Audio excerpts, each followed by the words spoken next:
करते हैं question number first.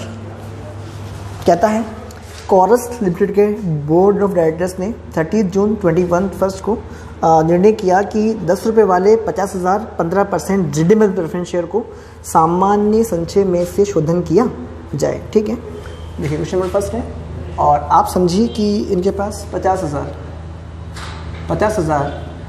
15% redeemable preference shares हैं और ये हर एक शेयर जो है वो 10 रुपये वाला है। तो इनका रिडम्पशन करना है तो आपको 5 लाख रुपए की व्यवस्था करनी है। अब करने के तरीके दो होते हैं व्यवस्था, एक तो न्यू शेयर इशू करके या फिर फ्री रिजर्व में से। तो साफ लिखा हुआ क्वेश्चन में कि इन रिडीमेबल प्रेफरेंस शेयर जो हैं इनको सामान्य संचय में से शोधन किया जाए, मतलब कि जनरल रिजर्व को यूज़ करके। अब ये बताया नहीं कि रिजर्व है कितने रुपए का, तो हम ये मानेंगे कि हमारे पास सफिशिएंट रिजर्व है, मतलब 5 लाख रुपए के चाहिए इतने बड़े हैं हमारे पास। और कहता है कि कंपनी के पुस्तकों में इन प्रेफरेंस शेयर के शोधन की जरूर प्रविष्टि कीजिए। यदि 12 अगस्त 21 को इन प्रेफरेंस शेयर शोधन सममूल्य पे किया जाए या प्रीमियम पे किया जाए। देखिए एक केस में जो रिडम्पशन है वो है एट पार, तो इसका मतलब ये है कि हमें प्रीमियम नहीं देना है और इसके लिए अलग से व्यवस्था भी नहीं करनी है। तो एंट्रीज की बात करते हैं। पहली एंट्री जितना पैसा आप फ्रीजर से यूज़ कर रहे हैं उतना पैसा आप CRR में ट्रांसफ़र करोगे, तो उसकी एंट्री होगी general reserve account debit to CRR। Second है इसका अमाउंट है 5 लाख। ठीक है, सेकंड एंट्री है देखो रिडम्पशन जो है वो हम प्रीमियम पे नहीं कर रहे, तो उसके अरेंजमेंट की एंट्री नहीं कर रहे हैं। नए शेयर में इशू नहीं किए तो हम उसकी एंट्री में नहीं कर रहे हैं। अब सीधा हम रिडम्पशन ड्यू कर देंगे कि सब कुछ हो चुका है। रिडम्पशन ड्यू करने की एंट्री जाएगी आपकी 15% redeemable preference share capital account debit to preference share capital, right, sorry preference share holders. अभी आपको देने कितने 5 लाख देने हैं, तो ये 5 लाख आप दे दीजिए। अब पेमेंट करने की एंट्री वो होगी preference share holders account debit to bank, और इस तरह 5 लाख रुपए से ये एंट्री आपकी हो जाएगी। ठीक है, बस खत्म, उसके बाद कुछ भी नहीं। अब इससे एक बात बोलिए कि रिडम्पशन हम किस पे करें, at premium, redemption at premium, और ये प्रीमियम है 10%। तो आपको 5 लाख का 10% 50,000 रुपये के प्रीमियम का अरेंजमेंट करने की एंट्री भी करनी पड़ेगी बस। तो पहली एंट्री सेम, दूसरी एंट्री प्रीमियम का अरेंजमेंट करने की। प्रीमियम का अरेंजमेंट हम कहाँ से करते हैं, होती कोशिश सबसे पहले आप देखते हैं रिजर्व सर्विस में कि आपके पास प्रीमियम पड़ा हुआ है या नहीं है।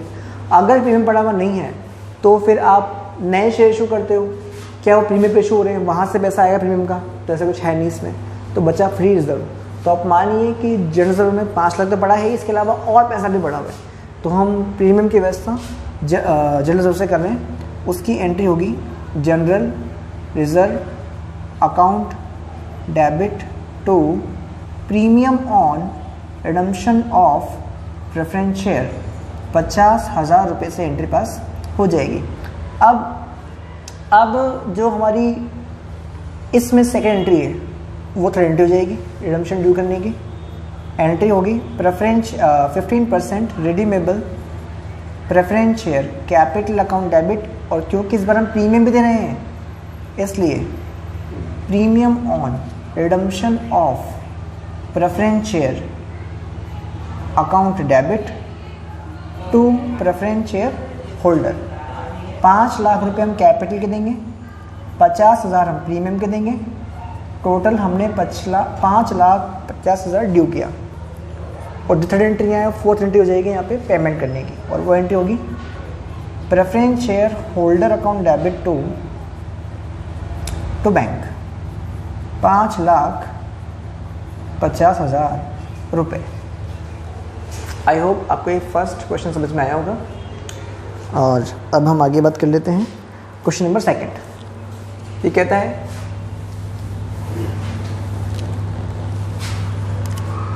1 जुलाई 16 को एक लिमिटेड कंपनी ने 100 रुपये वाले 10% रिडीमेबल प्रेफरेंस शेयर का निर्गमन किया गया।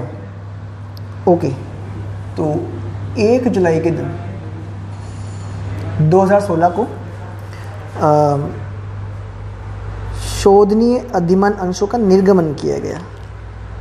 अच्छा, 16 को किया था और फिर लिखा है कि इन अंशों का शोधन जो है वो 5% प्रीमियम पर करना था और 10 अप्रैल 21 को फ्री रिजर्व में से आधी अंश शोधन कर दिया गया और 15 दिसंबर 21 को कंपनी ने 10 रुपये वाले 10,000 इक्विटी अंश 5 रुपये प्रति अंश प्रीमियम पर निर्गमित किए और कंपनी की पुस्तकों में उपयुक्त 1000 अधिमान अंश शोधन को दर्ज करने की निर्गमन किए और इस निर्गमन से प्राप्त धनराशि से शेष शोधनीय अधिमान अंशों का शोधन कर दिया गया। ठीक है, तो यहाँ पे रिडम्पशन जो हुआ है 2 टुकड़े में हुआ है। जैसे कि आप समझो कि हमने इशू किए थे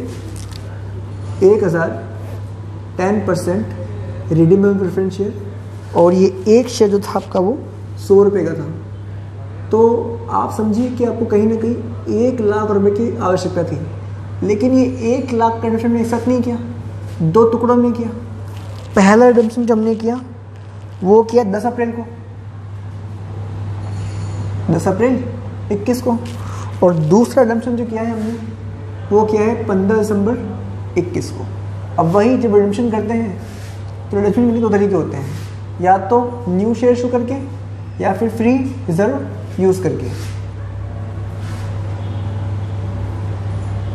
अब हुआ ये है कि हमने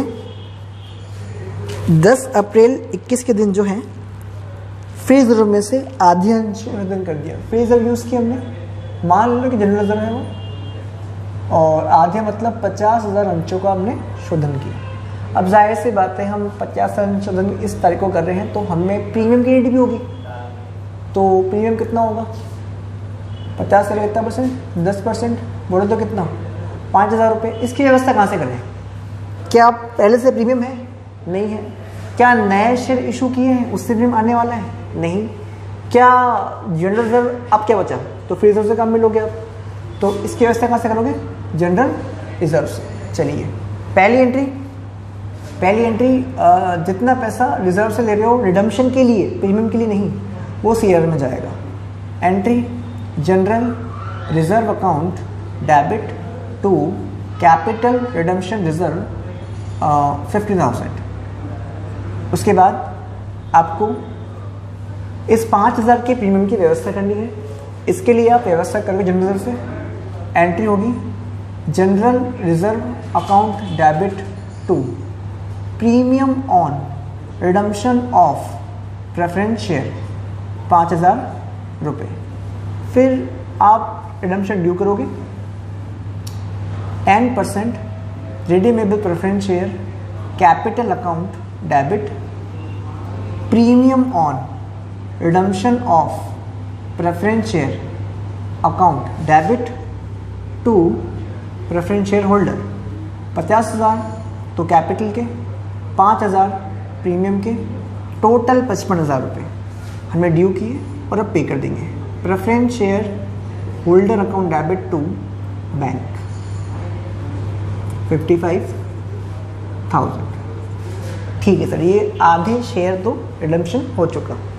अब बचे आधे पैसा के शेयर, उनके लिए लिखा हुआ है कि कंपनी ने 15 दिसंबर 21 को 10 रुपये वाले 10,000 इक्विटी अंश 5% प्रीमियम पे इशू किए।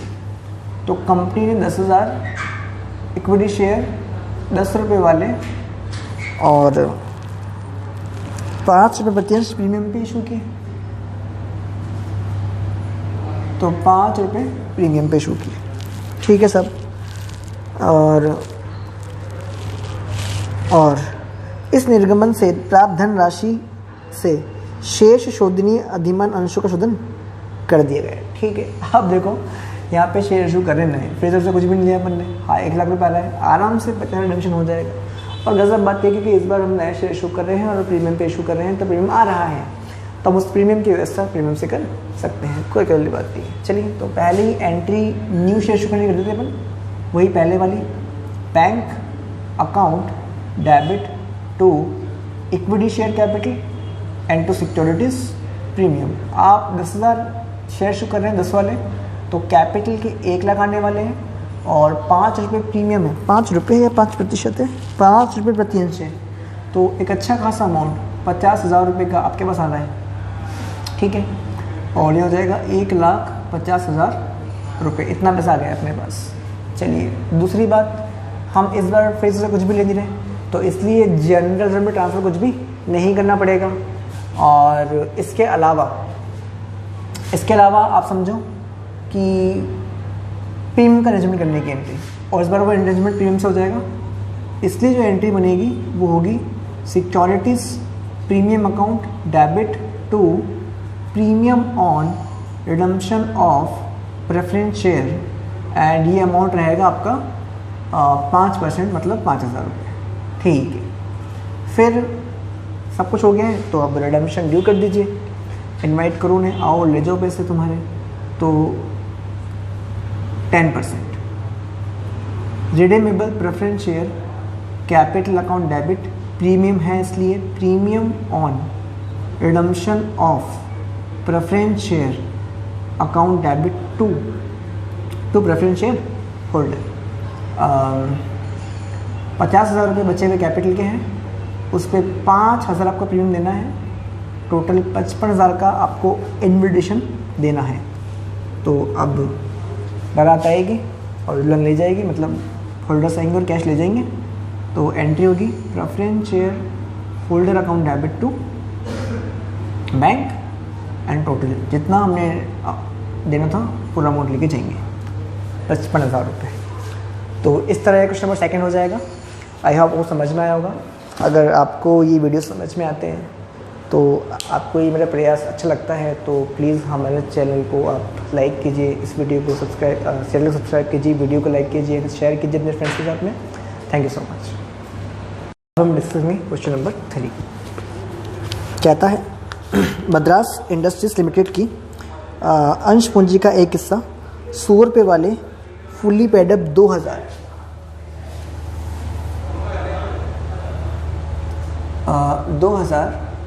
Redeemable preference share fully paid up है 100 रुपये वाले।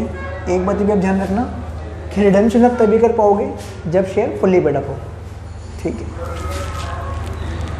ये अंश शोधन के लिए मैच्योर हो गए हैं। इन अधिमान अंशों के शोधन हेतु कंपनी ने 10 रुपये वाले 10,000 इक्विटी अंश 15% प्रीमियम इशू की।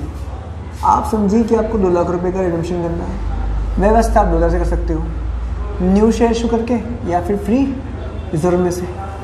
इन्होंने कहा है कि कंपनी ने 10,000 इक्विटी शेयर 10 वाले इशू किए हैं, तो जाहिर सी बात है कि 1 लाख की व्यवस्था आप यहाँ से कर लोगे।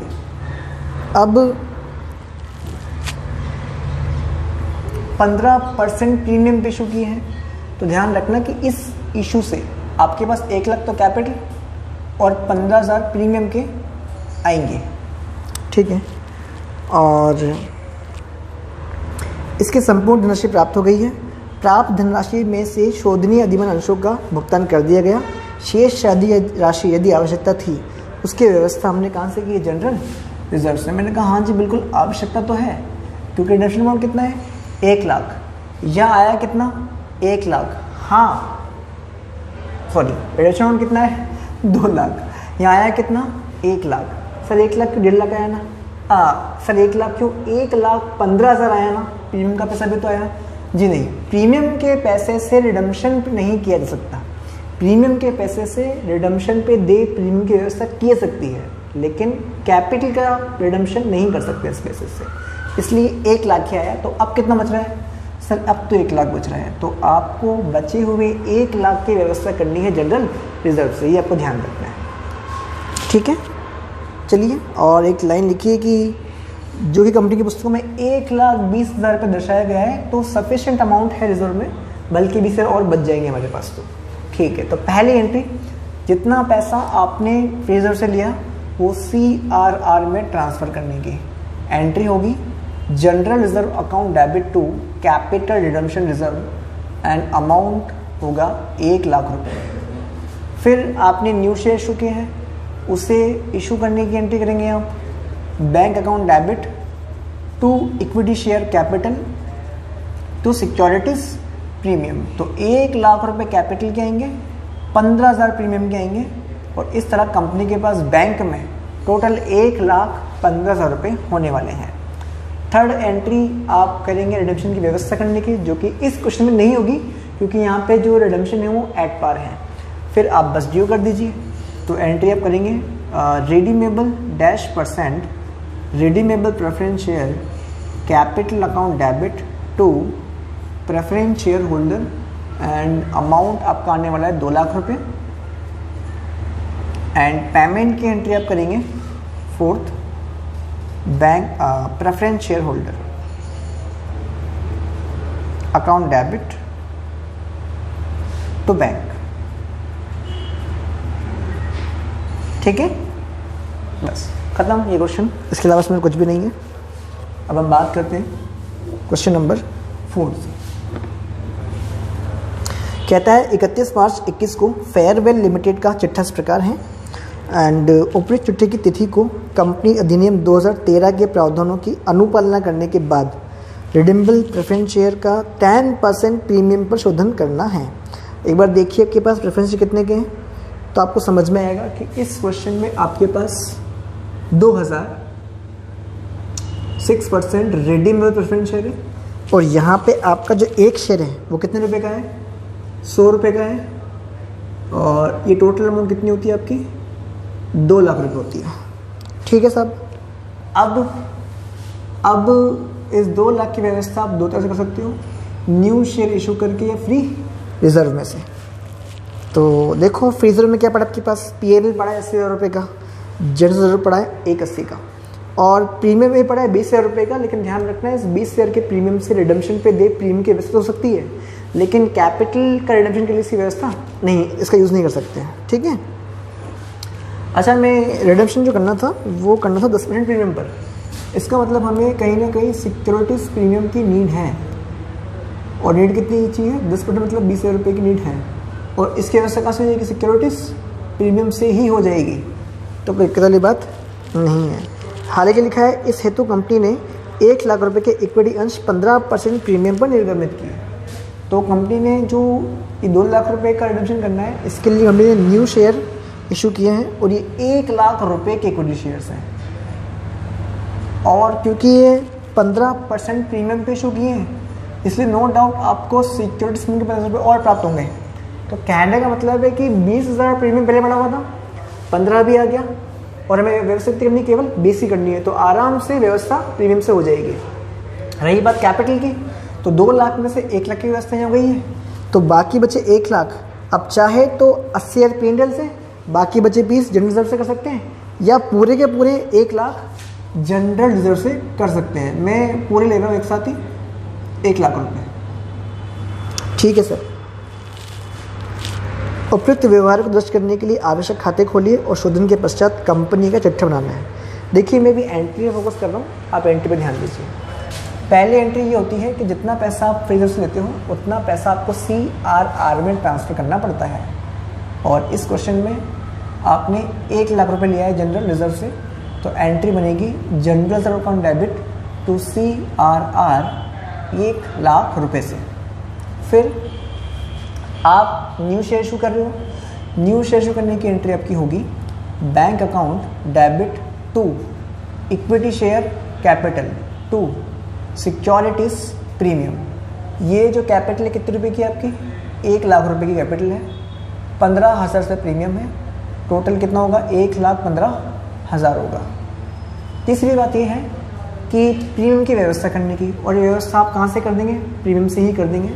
तो एंट्री होगी securities premium account debit to premium on redemption of preference share.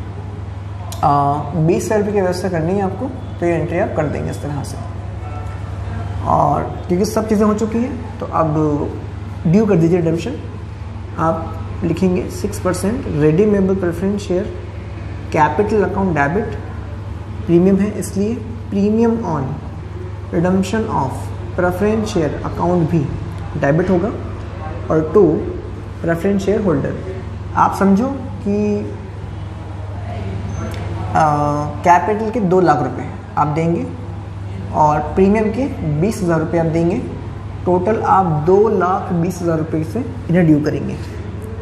अब पेमेंट की entry, preference share holder account debit to bank, and ये अमाउंट कितनी है 2,20,000 रुपये। अब देखिए 4th क्वेश्चन पहला ऐसा क्वेश्चन है जिसमें हमें क्या दी हुई है बैलेंस शीट। तो हम एक बार बैलेंस शीट वापस से बनाते हैं। मैं एक बार बैलेंस शीट को बना रहा हूँ हॉरिजॉन्टल फॉर्म में, आपको एग्जाम में ऐसे ही बनानी है वर्टिकल फॉर्म में, ध्यान रखना।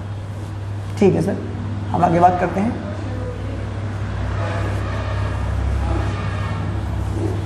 देखो आपके लाइब्रेरी साइड 25,000 इक्विटी शेयर्स पहले से ही थे। ये कितने वाले थे 10 वाले, ऐसे करके 2.5 लाख रुपए कैपिटल पहले ही थी। और आपको याद होगा कि यहाँ हमने 1 लाख रुपए कैपिटल और इशू कर दिए, और नो डाउट पता नहीं शेयर कितने वाले, तो आप मान के चलो कि पहले 10 के थे तो अभी हम 10 के शेयर इशू करेंगे। तो 10,000 इक्विटी शेयर इशू किए होंगे आपने 10 वाले, तो 1 लाख आपके पास यहाँ से आए। मैंने टिक मार्क कर दिया इसे, मतलब ये है कि मैंने टेली से चेक कर लिया इसको, अब इसका दोबारा कुछ नहीं करना। फिर है रेडीमेड प्रेफरेंस शेयर, ये कैपिटल आपकी डेबिट हो चुकी है यहाँ पे 2 लाख रुपए से, तो ये अकाउंट अब खत्म हो चुका है। स्टेटमेंट ऑफ P&L, इसमें 80,000 रुपये थे जो सेंटर में कहीं भी नहीं आया, मतलब ये 80,000 रुपये एज इट इज़ पड़ा हुआ है P&L के अंदर। ठीक है सर। फिर है जनरल रिजर्व, जो कि था कितने का 1,80,000 रुपये का, और उसमें से 1 लाख चले गए तो बचा कितना 80, और बस। तो यहाँ जनरल रिजर्व में आपके पास बचे हैं 80,000 रुपये। फिर है सिक्योरिटीज प्रीमियम रिजर्व, इसकी बात करूं तो पहले से 20 रखे हुए थे, 10,000 आपके पास, 15,000 आपके पास नए शेयर शुरू करने के बाद आए, और जब आपने रिडम्पशन की व्यवस्था की प्रीमियम की तो 20,000 रुपये चले गए। तो ऐसा करने से आपके इस अकाउंट में केवल 15,000 रुपये बचे। क्रेडिटर्स, इसमें कोई चेंज नहीं हुआ है, तो ये दिखाई देंगे 60,000 रुपये के। इसके अलावा टेंजिबल फिक्स्ड असेट्स आपकी 4 लाख की थी, इसमें भी कोई चेंज नहीं हुआ है। Stock no change, debtor no change, 1 lakh और 1.5 लाख। इसके अलावा बैंक, हाँ सर चेंज ही चेंज क्यों, 1,40,000 के पहले से ये बैलेंस पड़ा हुआ था, आपके पास 1,15,000 नए शेयर इशू करने पे आया, और आपके पास रिडम्पशन करने से 2,20 चला गया, 2,20 चला गया। आप देखो 1,40 था, 1,15 आया, कितना हो गया 2,65, 2% से कितने ले गए 2,20, तो कितना बचा आपके पास 45,000 रुपये आपके बैंक अकाउंट में बचा होगा। इसके अलावा बैंक हो गया। हाँ, अब इन एंट्रीज में देखो CRR एक प्रकार का रिजर्व है, तो ये रिजर्व एंड सरप्लस में जाएगा 1 लाख रुपये। SPR भी रिजर्व एंड सरप्लस में ही जाता है, पता है आपको। अच्छा, सिक्योरिटी स्कीम डेबिट हुआ तो हमने BCR कम कर दिए थे। Redemption of preference share debit से रिडम्पशन प्रेफरेंस शेयर क्या हो जाएगा क्रेडिट हो जाएगा, ध्यान रखना। और इसके अलावा प्रेफरेंस शेयर होल्डर से प्रेफरेंस शेयर होल्डर कैंसिल हो जाएगा, और टू बैंक हमने लिख दिया। ये सारी आइटम टिक हो चुकी है आपकी, मतलब सबको हमने एक बार के लिए देख लिया है। टोटल की बात करते हैं, 4, 5, 6, 650, 695, 6,95,000, 10 का डिफरेंस आ रहा है। एक बार चेक करते हैं, ठीक है क्या हम यहाँ पे, हाँ यहाँ गलती की 265 नहीं है 255 हो रहा है, तो मतलब यहाँ आएगा आपका 35 एंड 50 हो जाएगा 85, मतलब 6,85,000। यहाँ की बात करते हैं 2.5, 3.5, 4.5, 4.5 और ये हो जाएगा आपका 4.5, 5 10 6 10 6 10 670 680 685, तो 6,85,000 and that is match from the book. I hope आपको समझ में आया होगा। तो ये था क्वेश्चन नंबर 4।